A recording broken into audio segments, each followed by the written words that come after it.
Welcome to One of Those, the show that explores the art of sneaker culture. I'm your host, Adam Butler, back with another episode. Thank you so kindly for being here. Okay, I'm not in the studio. My apologies about that. Couple of tech issues in the studio. We'll be back in there next week. No worries. Still got a dope show for you guys today, all right? Today, I'm speaking with my man, Jermon Williams, who is the co-founder of the Broccoli City Fest. Listen, if you're into hip-hop, if you're into R&B, if you're into the culture, then you know what the Broccoli City Fest is, and you know what's coming up. And he's here to talk about that, talk about the maturation of hip-hop and the maturation of sneaker culture. Let's jump right into it. Mom, what up? Hey, what's going on? What's the deal? Everything's great, man. You know, it's wild. We actually haven't talked in a little minute. You know what I mean? Been a long time. It's been a long time. I think COVID came through and just kind of it switched life up for everybody. So yeah, it's been a minute, man. But I'm happy to be back on here. Yeah, rapping with you, man. Yeah, man. Definitely the politic with you as usual. Yeah. Indeed. One of the coolest things about my career as I, get deeper into it, start to reflect and all that, I have this great opportunity to watch people's careers and projects and, life's work blossom. And at this point, people's stuff is like huge. This is what we do. Yeah. Broccoli City Fest is one of those things, right? Mm-hmm. Broccoli City Fest is one of those things where, back in the Mindstream days, early in the Mindstream days, and for those that don't know, me and his brother, we used to podcast all the time together, and you would come on and City Fest with the cool sweatshirts with the Jordan logo with the broccoli on it and everything, man. I always wanted those. P had one. I was jealous of him. It's just matured and grown so much, man. It's coming up. Tell the people about Broccoli City Fest, what it represents, and just the general information about it. Yeah, absolutely. So Broccoli City Fest, we're in year 10, which is pretty amazing. But Broccoli City Fest is really just about bringing people together, bringing community together, communities together to celebrate community. We have events around it, right, and throughout the year, that are focused on building community, building just really doing the work, putting the work in to see our communities thrive. And BC Fest is sort of the culmination of all that work, right? We come together, we celebrate it in a way that, in a positive manner. I mean, that's really what it is. And, so it's evolved, right? Like it started off as an Earth Day event. Right. Back in 2010, we did a block party in LA, and over the years, the purpose has broadened so that now it's not only about creating a sustainable future for Earth and promoting that stuff, but at the end of the day, it's about building community, because nothing happens, nothing changes if you don't have folks working together, as a community. So it's just bringing people together. That's the biggest piece, bringing folks together. And connecting with people through music, through art, through fashion, and also encouraging folks to do good, right? Yeah. So to do good in their communities as well. So that's the basic elevator pitch, right? Mm-hmm. Yeah. At the end of the day. Yeah. So let's get to the fun stuff then, man. Because it is BC Fest, and we're gonna talk about community and all that. But this thing is huge. This is one of the biggest festivals, in hip hop, in culture, in Black culture, in not even, I hate to, I don't even mean it, just that obviously it's not just for Black folks, but it's one of the biggest things going in the nation. I would even argue that it is international at this point in regards to who comes to Broccoli City Fest, and they come for a reason, because you all book some of the hottest artists in the world. Who's gonna be at Broccoli City Fest, bro? Oh man, we got 2 days, so we've expanded to 2 days this year. We've got Summer Walker, Ari Lennox, right? So 2 females headlining. Ari on Saturday, Summer on Sunday. Mhm. Got Wale, 21 Savage, Gunna, Jeezy, right? Mhm. WizKid. So feel like we have a lineup that I think appeases Yeah. every sort of I would say each of the more recent sort of age groups, but generations of hip hop and music fans, right? So for those who like the new, we've Yeah. got that covered. Those who came up in the Jeezy era, we've got that Mhm. covered. We've got Mhm. R&B covered. We've got all those genres covered. So Yeah. there's a little something for everybody, Yeah. right? And a lot of that is sort of put together and constructed, with help from our partner, Live Nation Urban. So, Yeah. really leaning on them to help curate, an amazing lineup, Yeah. and also just staying in tune with culture. You Mhm. got to know what's moving, and as we get older, right, we got to lean more Yeah. on, some of the younger folks, cousins, family Mhm. members. So we did that as well, Yeah. just to know, who's listening to what these days, right? Like Yeah. who's that new hot artist out. So yeah, it was a sort of a combination of Live Nation and just keeping an ear to what's who's hot right now and what are people listening to. Yeah, when one of the themes of this show is as I get older, the culture shifts, but I'm Yeah, still we're a weird generation because, and you and I believe it like just like a year apart in age, right? So yeah, like we're a weird generation of people because we were born in hip hop. yeah, Hip hop is us. It's not like folks our parents' age where like they kind of came into hip hop. Hip hop was something that kind of started when they were like in their teens and 20s. We yeah, born into hip hop, so it's not even a matter of letting it go. It's a matter of adjusting with it, but still maturing as adults. I see that with the festival. I right. see that with you, right? Mhm. You're a father now. You're a married man. You are a professional and been a professional for some time. How do you navigate that? How do you still stay hip hop, right? Yeah. In the culture, in every bit of the culture, but also mature in it. Like, have you found yourself having difficulty navigating that?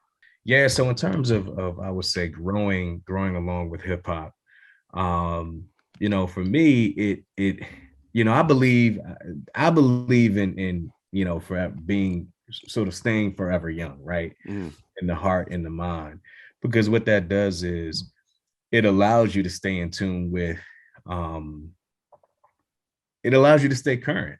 It mm, allows you to stay current.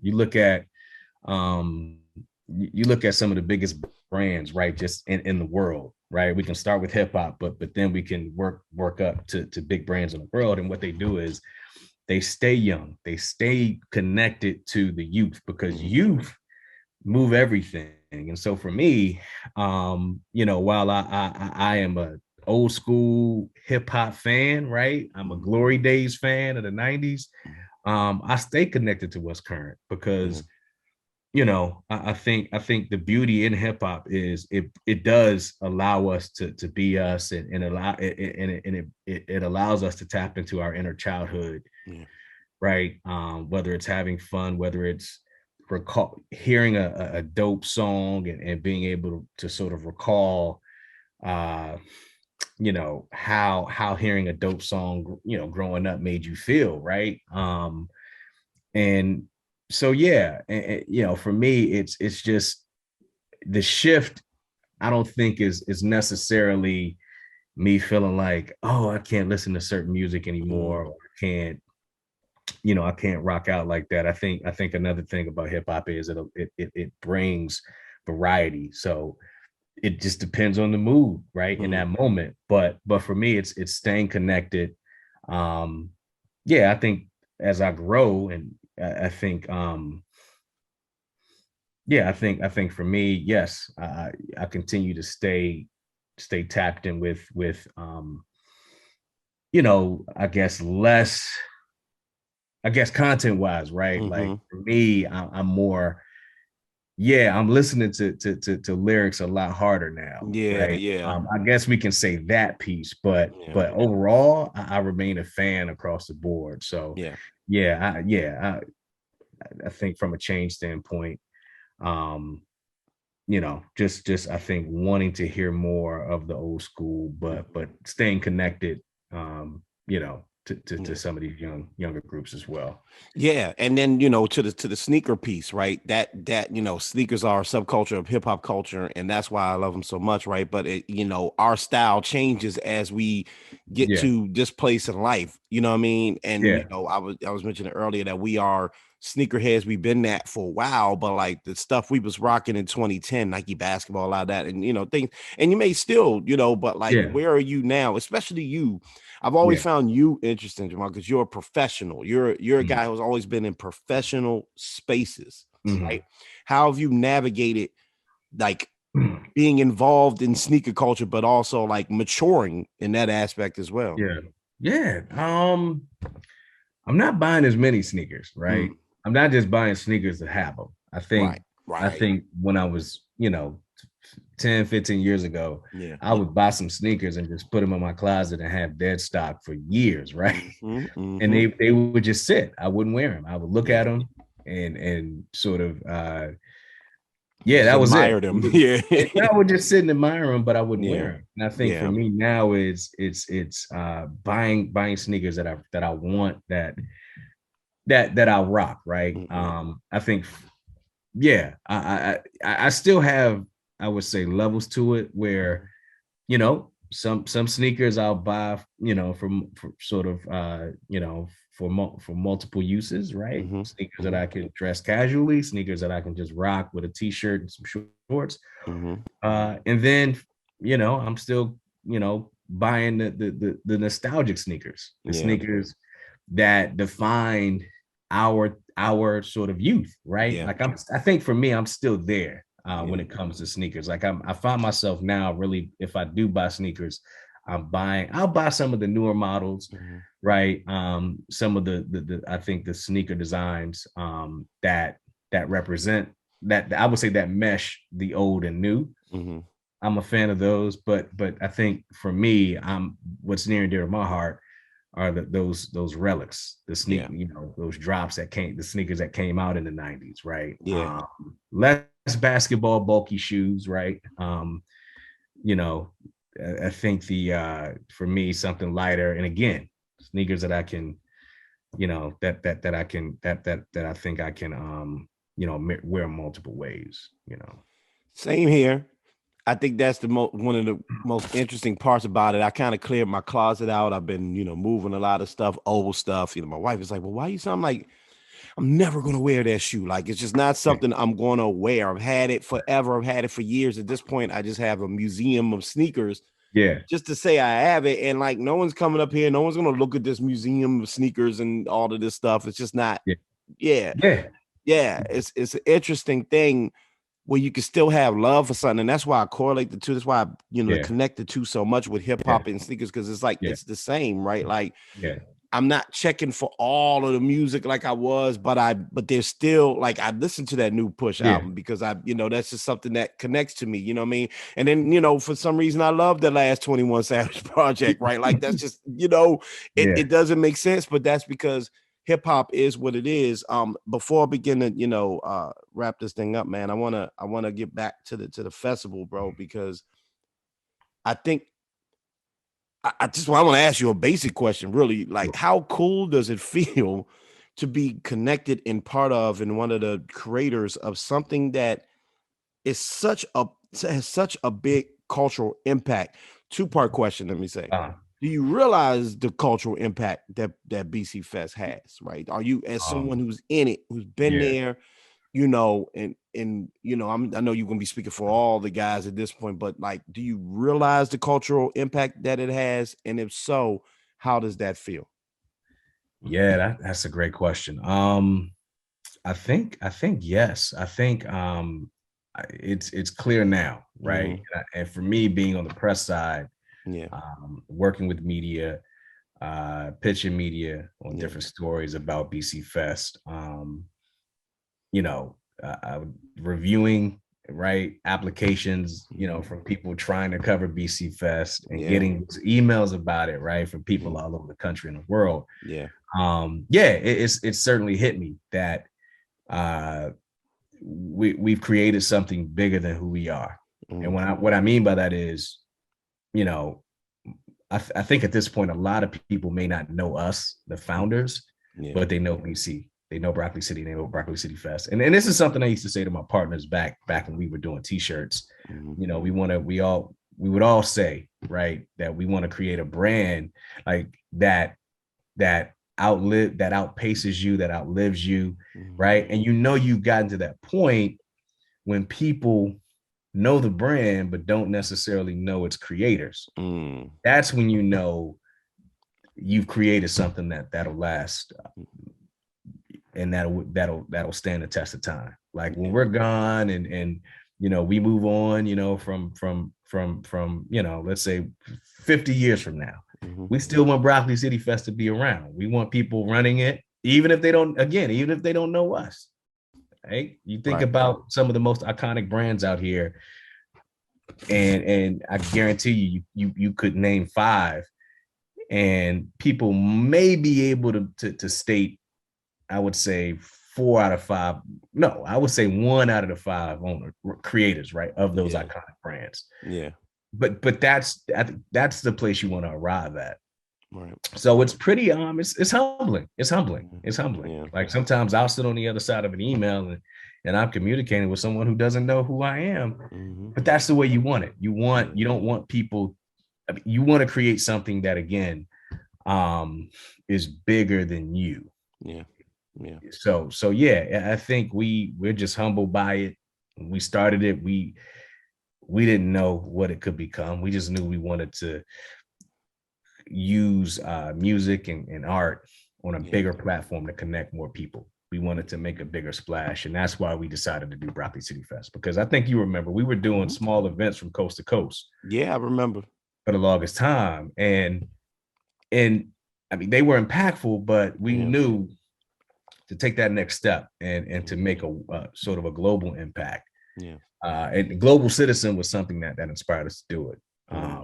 So yeah, I think we're at a point now where it's like, wow, like, you know, it's pretty dope. It's pretty dope to sit back and see how big this has gotten. Yeah.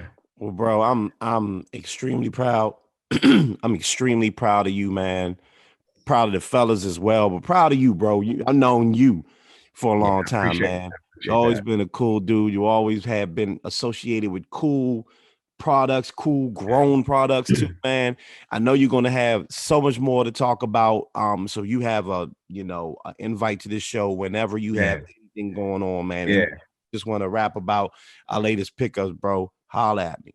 Yeah, no, definitely, man. I miss having these sneaker chats. You know, like I said, it's funny. I think over COVID, I sold a lot of sneakers on eBay. I let a lot go, and so I'm slowly build my collection back up. You know, with a strong focus on heat that I'm gonna wear. Right? There it is. Yep. You know what I'm saying? Like heat that I'm gonna actually rock. It doesn't matter if it's a relic, if it's old school, or something newer. So I definitely want to get back in the mix. You know, and talk shop with you around sneakers, man. So absolutely. I appreciate the invite. No problem, man. No problem. I'll talk to you soon. Big shout outs to Jermon for joining the show. Big shout outs to you as always for tuning in. Remember to keep it locked in next week, man. I got a bunch of dope guests locked in, and yes, we'll be back in the studio. Until then, mind your mental health, mind your physical health, and always continue to be great. I'm up out of here. Peace.